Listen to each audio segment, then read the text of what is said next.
What's going on, guys? Okay, so we are doing another Q&A answer. So I put up on my Instagram story the question intake. You guys sent in a bunch of really good questions. So I'm going to dive in and just discuss these at length. And I'm going to put up a Q&A format like this once a month, but I wanted to do this one in honor of hitting 20K subscribers on YouTube. So thank you so much, guys, for the support and helping to grow the channel.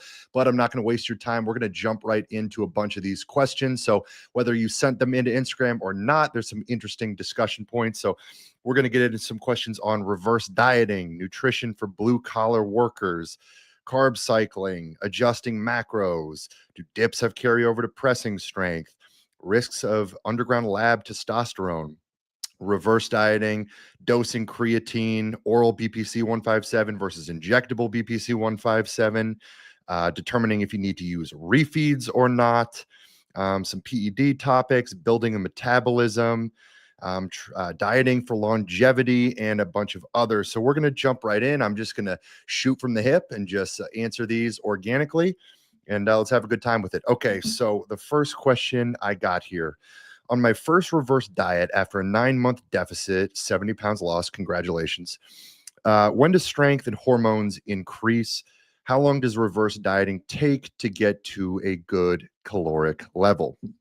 Okay, so I'm going to be putting out a video here in the next couple weeks, really going in length on reverse dieting protocols. So stay tuned for that one. But for those of you unaware of the term reverse dieting, this just refers to this period of time after a fat loss diet where we are essentially reversing ourselves out of that calorie deficit and building ourselves back up to a sustainable maintenance. So this period is crucial. This is where most people go wrong. Most people who set out to lose weight do successfully lose weight, but then they gain it all back because they don't go through a proper reverse diet or even go through one at all.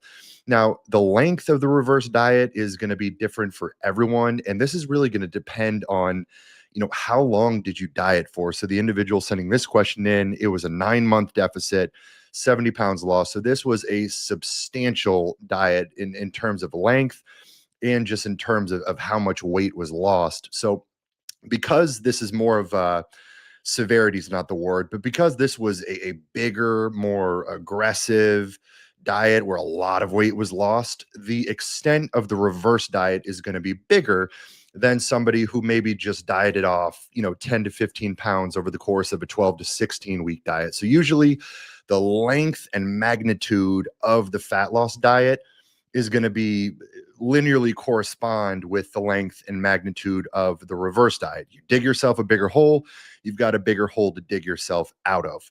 And if you lose a ton of weight like that, your body is very receptive to susceptible to gaining a lot of that body fat back. Now, what I like about this guy is he took 9 months to do it. This wasn't some crash diet where his metabolism was absolutely tanked, where we'd be dealing with a much more vulnerable situation. But generally speaking, I like to spend about 6 weeks in a reverse diet where we are going to incrementally sort of walk your calories back up to baseline. Now, part of this depends on what is your goal post-fat loss diet, right? Are you somebody who wants to lose the weight and essentially maintain this new body composition, or are you somebody who wants to then segue into a muscle gain phase? If you just want to maintain, then we can sort of slow play this reverse diet more and just really get you up to a true sustainable kind of long-term maintenance versus if you're going into a muscle gain phase, we can be a little quicker and more aggressive in terms of getting your calories back up because we ultimately want to get into a surplus. So like I said, usually this is going to probably take around 6 weeks. If it's somebody going right into a gain phase, might be more like 4 weeks. Like for myself, for example, I just concluded a big fat loss diet. I dieted down for 16 weeks, got super lean. And now over the course of the last 4 weeks, I have been reversing my calories back up and I've bumped up my calories every single week. So for me, in my case, week 1, I increased my carbs by 100. So 400 calories. Week 2, same thing. Added another 100 grams of carbs to my daily intake, another 400 calories added. Week 3, added 50 grams of carbs. Week 4, added another 50 grams of carbs. So right now, I've increased my carbohydrate intake on a daily basis by 300 grams or 1,200 calories relative to the lowest I got in the diet. Now, this is individual dependent. I'm not saying everyone should add in 100 grams of carbs, but I was basically sort of retracing my steps. When I would make caloric decreases over the course of my fat loss diet, it would be I'd pull out 100 grams of carbs. I'd pull out 100 grams of carbs. At the very tail end, I'd pull out 50 grams of carbs. I'd pull out 50 grams of carbs. So in a sense, kind of just retracing my steps over the course of those 4 weeks. And I'm segueing into a muscle gain phase. So I'd like to get my calories up sooner rather than later. Now, for somebody who wants to maintain, we can slow play this a little bit more. Maybe we take 6 weeks, maybe we take 8 weeks. And part of this is going to go by body response. Coming out of the diet, we expect your body weight's going to go up a little bit, but we don't want your body weight just shooting back up. So you can just monitor your body weight on a daily basis, week to week. If things are moving up too fast, all right, let's pull the calories back down a bit. If body weight's just kind of static and not moving at all, well, we'll just kind of stay right on track. Maybe we add in 250 calories a week until we get to a relatively sustainable maintenance, which, again, this depends on where did you start. You know, for a lot of people, ideally in the perfect scenario, we'd kind of like to get your calories back up to where they were pre-diet. Now, again, I say individual because if you were somebody who was excessively overeating pre-diet, obviously we don't want to get your calories back to that place. Like I said, we want to get to a comfortable maintenance. So now in terms of hormones, you know, when you diet down for a long time, your thyroid hormone is going to downregulate. And we'd like to see this climb back up over the course of 4 to 6 weeks. This is going to be different for everyone. Everyone's going to respond differently. You can look at this during blood work. You may notice at the very end of a diet, you start to get cold. Your ability to kind of thermoregulate feels off. That's a sign of thyroid downregulation. And we want to get ourselves back to a place where our body temperature is more stable, more normal. We're not cold. We're not getting those cold hands and feet, things like that. But this is going to be very individual dependent. And again, in an upcoming video on reverse dieting, I'll go a little bit more in depth on this. Okay, so next question here. Let's see, who's the name of this individual? T. Scott 1991 asks, nutrition for blue collar workers who's also strength training. Yeah, so this is it's a tough gig. You know, there are a lot of people out there who are working manual labor jobs. They're working construction, they're digging ditches, they're a mechanic, whatever they are, and they have strength related goals. Now, obviously, you're expending a lot of energy on the job, right? So that has to be taken into account when it comes to allocating how much energy resources are going to be allocated to training. So what I generally like to advise for blue collar workers is go with low volume, high intensity training approaches, short, sweet sessions where the intensity is high, but the volume is low. And when I say high intensity, let's say we're kind of taking more of a bodybuilding hypertrophy approach, you know, kind of going with the 2 working sets per exercise, where each of those sets is pushed, you know, to the brink of failure, maybe leaving 1 rep in the tank, and probably getting about 5 working sets per body part in any one given session. So for example, let's say it's a chest workout. We might do 3 exercises for chest. We might do an incline bench. We might do a chest press machine, and we might do a pec fly. So on the incline bench, I would do warm up to 2 working sets, where both of those working sets are in the 5 to 8 rep range. Again, pushing hard and heavy to the brink of failure, and then doing, you know, 1 more set, maybe a back off set. Let's say on set 1, I did, you know, 275 for 5 reps, and I had maybe 1 rep in the tank.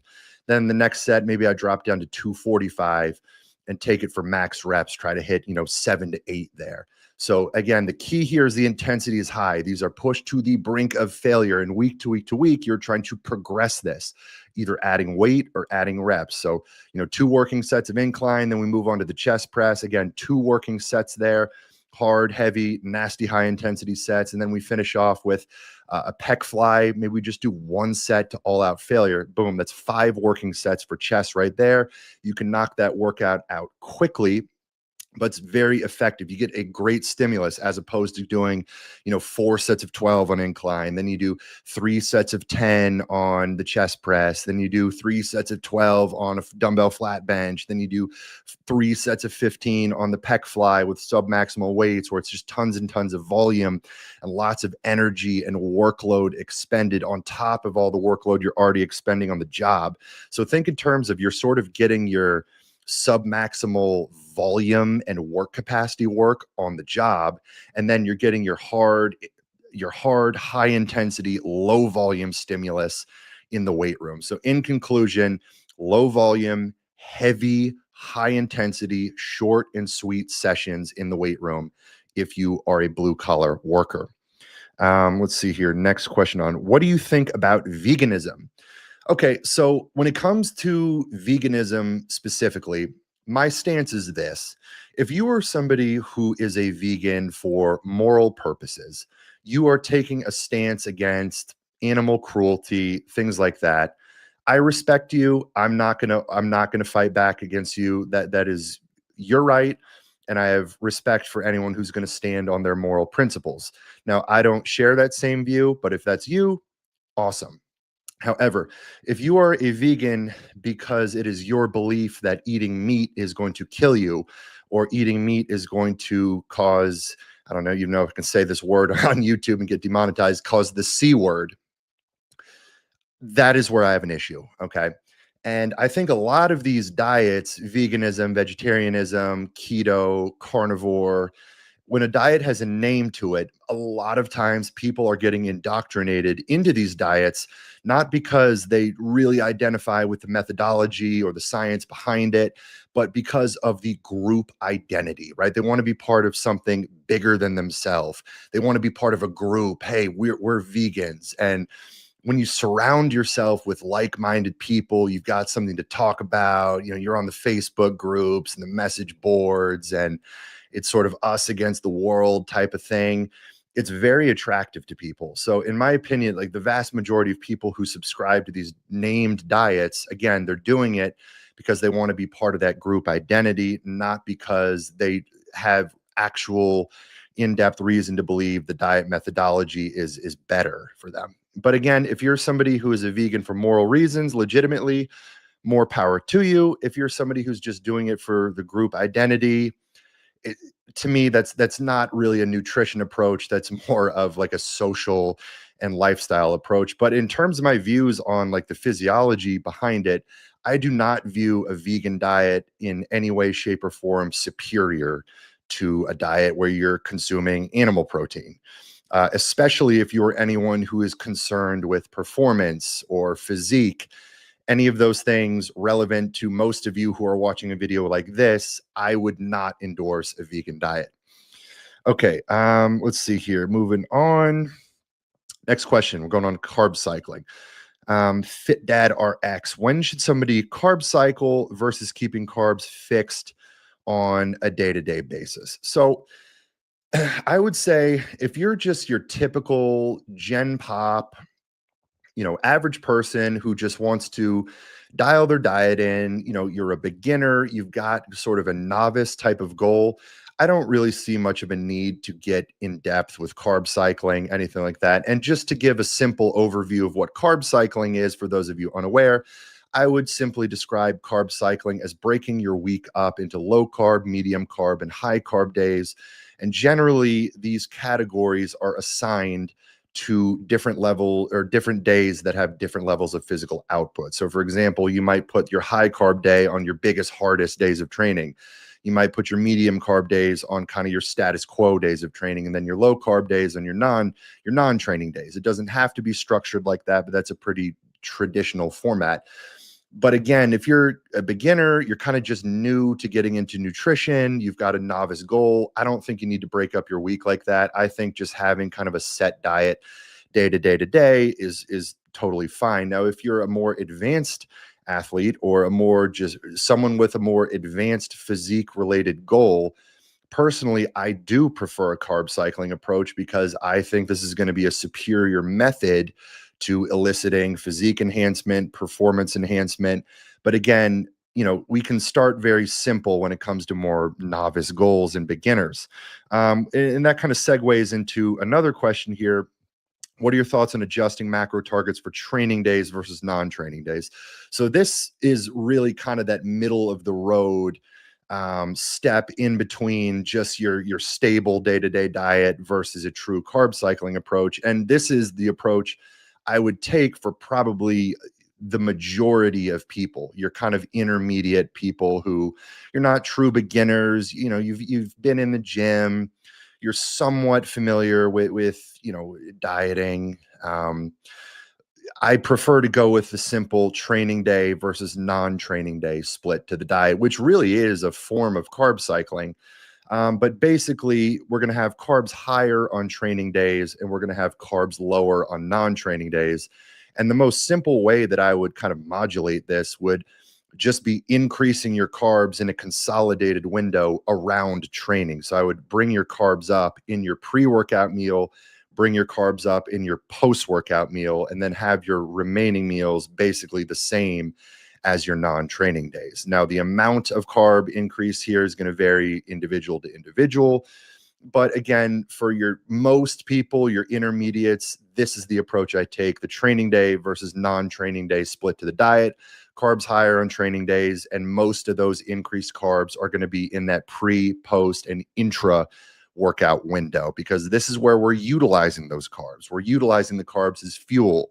We're utilizing the carbs for recovery resources. So by allocating them around training, this is where we get the most use out of those carbs. Okay, next question. How do you approach intra-workout carbs during a deficit? Is it worth reducing carbs from your other meals? So this is a pretty good question. So generally speaking, when it comes to, hey, where within the day are we going to remove calories from? I try to keep calories around the training window higher for longer. Why? For all the reasons I just said, because around training, we are utilizing these calories, specifically carbohydrates, as a fuel source. We're using them to get a better training session. We're using them to recover from that training session, which is very important as we get into a deficit. So usually as a diet goes on, I'll try to keep the carbs, the calories high, or as high as we can around the training window, while making reductions from the outside meals. Now, I'm not going to necessarily go as far as, pulling the carbs in the other meals down to zero before I start bringing down the pre and post and intra workout carbs, but I do try to maintain carbohydrates around training longer than the other meals, because again, the longer we can support, or the further into a diet we can support effective training and effective recovery, the better the end result of the diet's going to be. We're getting better training sessions. We're getting a better stimulus to the muscle. We're retaining, if not building muscle. We're recovering from that session better, all of which are supporting the cause of losing body fat. And I do try to keep an intra-workout carbohydrate in, because as your calories in general day to day are getting lower and lower, having some carbs during training is going to be a great boost in energy during your session. Now, I say energy, you're not going to feel the carbs like a stimulant, like caffeine. You're not going to be more, alert because you've got, 25 grams of carbs from highly branched cyclic dextrin or coconut water in your shake. But your work capacity is going to be higher. Your ability to produce more force longer within the session is going to be elevated. So I keep intra-workout carbs in over the course of a diet as long as I can. Okay, next question. Do dips have a great carryover to overall pressing strength? Yes, I love weighted dips. This is my universal favorite pressing accessory. Whether I'm building up my overhead press or my flat bench press, I love weighted dips. I have seen tremendous carryover to every pressing variation. When my weighted dips are strong, everything else follows suit. And I treat weighted dips borderline like a priority pressing movement. Like, I don't even necessarily just look at them as some end of the session accessory. Like, I'll treat a weighted dip as if it is my main pressing movement. And if you can get up to where you're doing weighted dips with, 2 plates, 3 plates, 4 plates, you are going to get tremendously strong across other pressing exercises. You're going to increase the strength in your chest, in your triceps, in your front delts. It's going to be a great hypertrophy tool. So I am a huge, huge fan of weighted dips. Now, for some people, it's going to irritate the shoulder. If that's you, the juice is not worth the squeeze. However, if you can do them pain-free, I highly recommend incorporating them. Okay, next question. What are the risks of UGL testosterone? UGL meaning underground lab. Well, the single biggest risk with anything underground lab is that you are getting your product from a criminal drug dealer with no regulations on the product whatsoever. You are taking the word of this drug dealer that what they are putting in the bottle is what they say is in the bottle.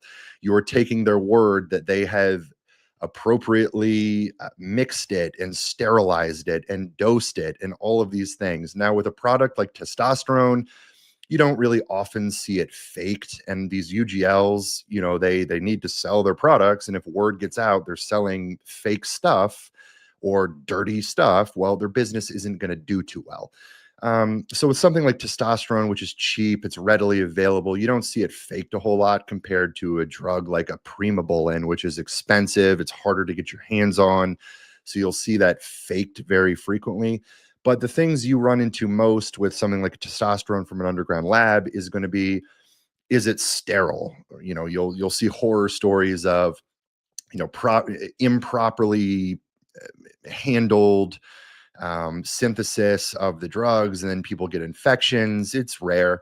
Another common one is just that it's underdosed. It's labeled on the bottle as 250 milligrams per milliliter. In reality, it's 175, right? They just skim off the top to save money.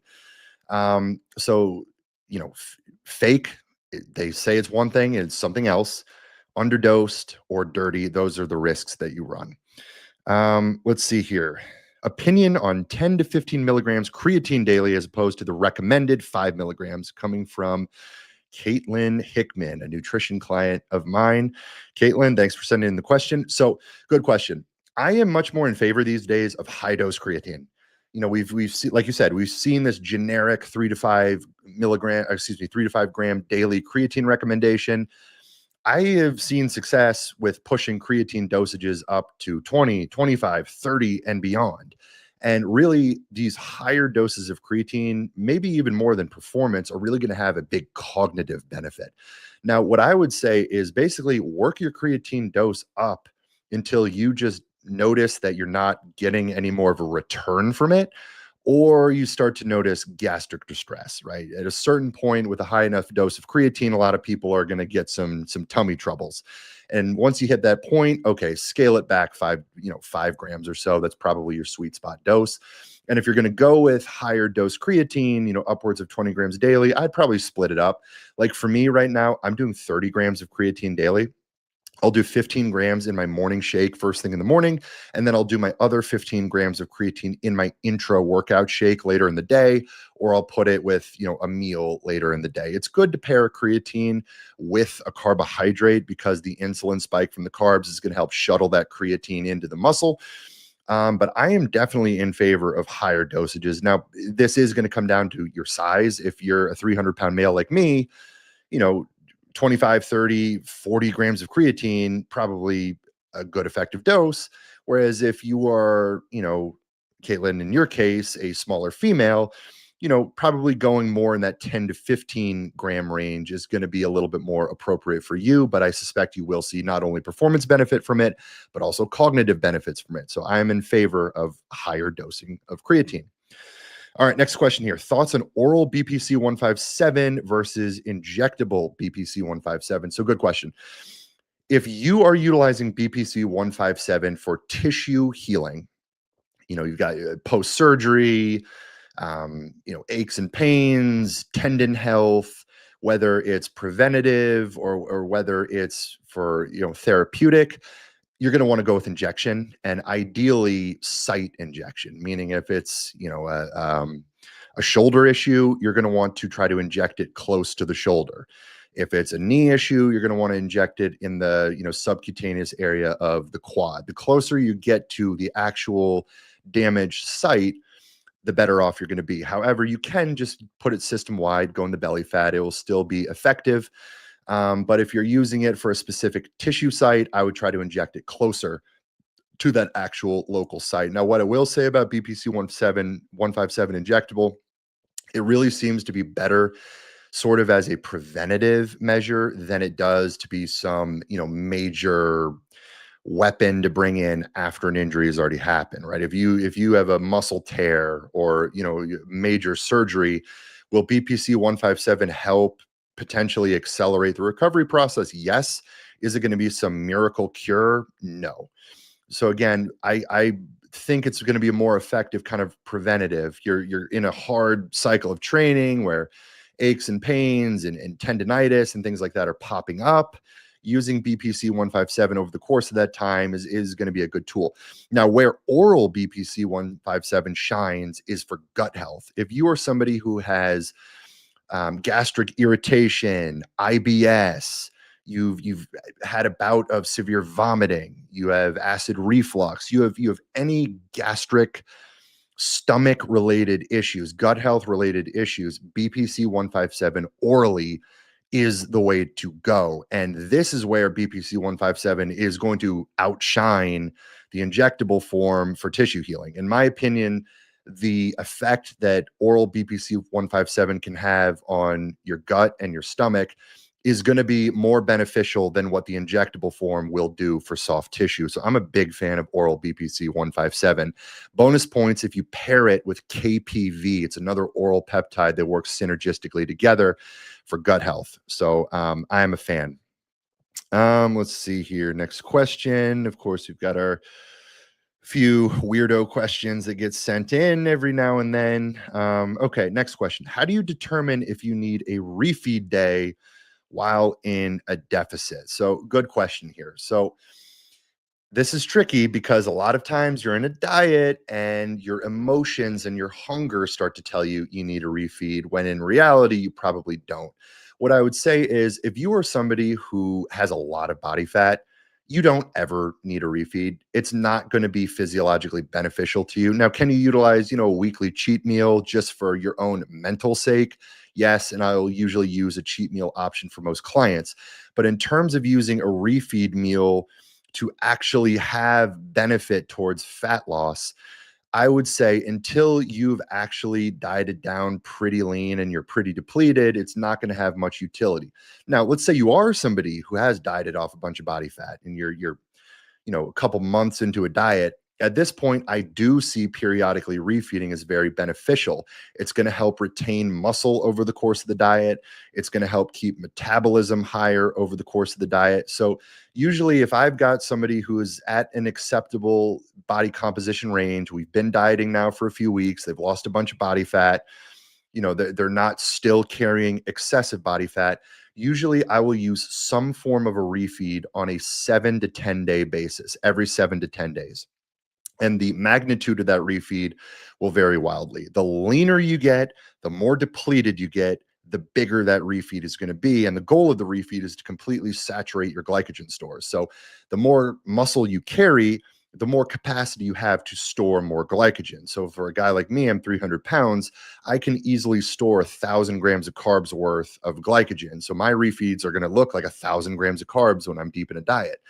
If you're dealing with somebody who's 100 pounds lighter than me, they don't have nearly the same glycogen storage capacity. They just don't have the same amount of muscle mass to literally have a location to store the glycogen. So going within the 1,000-gram carb refeed for that individual is not going to make sense. So really, you're kind of tailoring it to the size of the individual. How much muscle mass are they carrying? And the more actually depleted you are over the course of the diet, the more actually empty your glycogen stores are, which means you've got room to load them up with carbs and the refeed becomes more effective. So to answer the question, if you're still carrying a lot of body fat, refeeds aren't going to help you with anything other than just a mental break.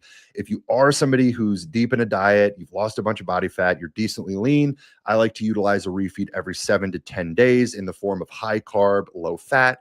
And we're going to tailor the amount of carbs in that refeed based on the size and metabolism of the individual. Okay, next question here. Justin has talked about, I'm assuming Justin Harris, has talked about building the metabolism. How to do that. Boy, do I have a video for you. I put out a full-length video on my YouTube channel talking about building the metabolism, the roadblock to fat loss. Scroll back through my channel. You will find that video where I'll discuss it at length. I don't want to rehash the entire thing, but in a nutshell, the metabolism is basically our body's engine, right? We've got our baseline metabolism or basal metabolic rate. That's just how many calories does your body burn on a daily basis, just keeping you alive, right? And that basal metabolic rate can be trained, it can be built up. The more muscle you carry, the higher your metabolism is. The more you train yourself over time to utilize more and more and more food, the higher your metabolism will get. So, to build the metabolism, we are going to strategically and incrementally increase your calorie intake over time in conjunction with effective training to build muscle. As you're pushing harder into your training, you're utilizing more food and we're increasing food. We're giving you more fuel. Your body's using the fuel.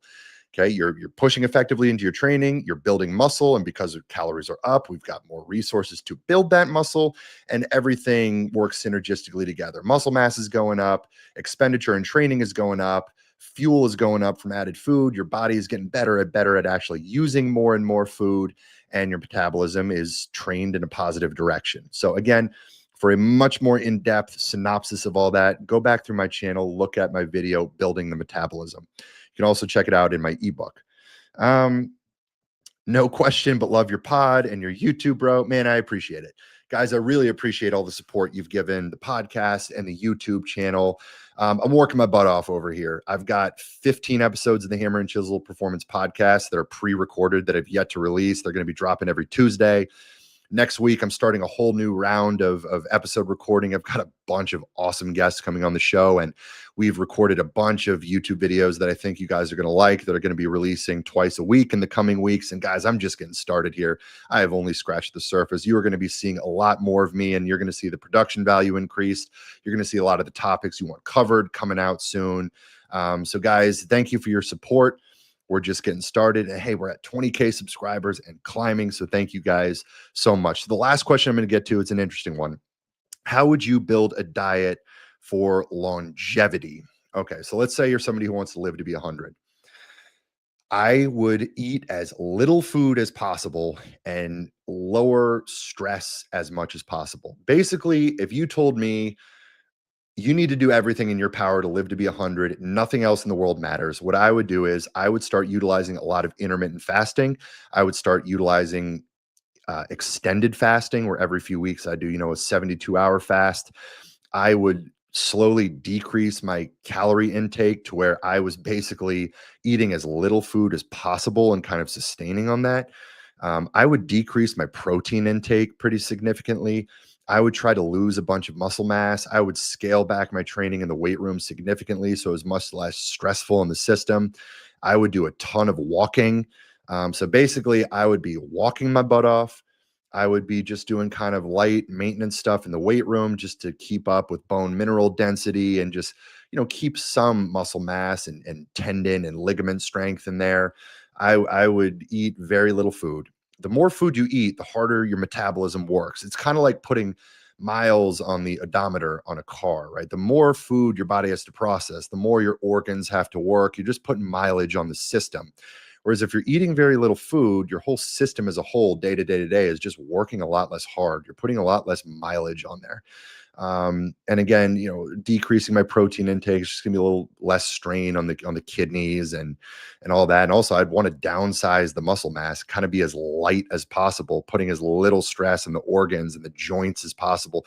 Basically, to live to be 100, you want your body working as not hard as possible. You want to lower all the stress in your life. I'd cut out caffeine and nicotine. And like I said, my main form of exercise, I'd be walking and doing some zone 2 cardio. I'd probably be utilizing some of the mitochondrial peptides that are out there and use them in phases, periods, MOTS-C, SLU, PP332, SS31, methylene blue, things like that. Use those strategically. Those can have some major longevity values.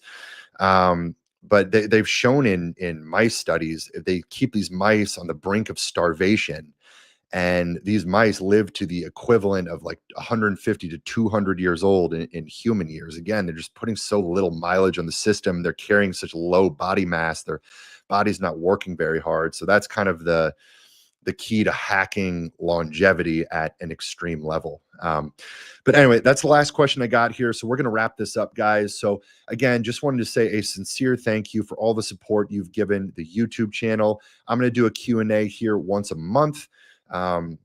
If you like the content, guys, do me a favor, hit that subscribe button, leave comments, engage. I try to answer all the comments that come in, unless you're just leaving, hater stuff on there. Follow me on Instagram. If you want more of my resources, go to my website. You can find my ebook, which is a manual for just dialing in your own diet for any goal. You can find my training programs, my Team Hammer and Chisel, my membership.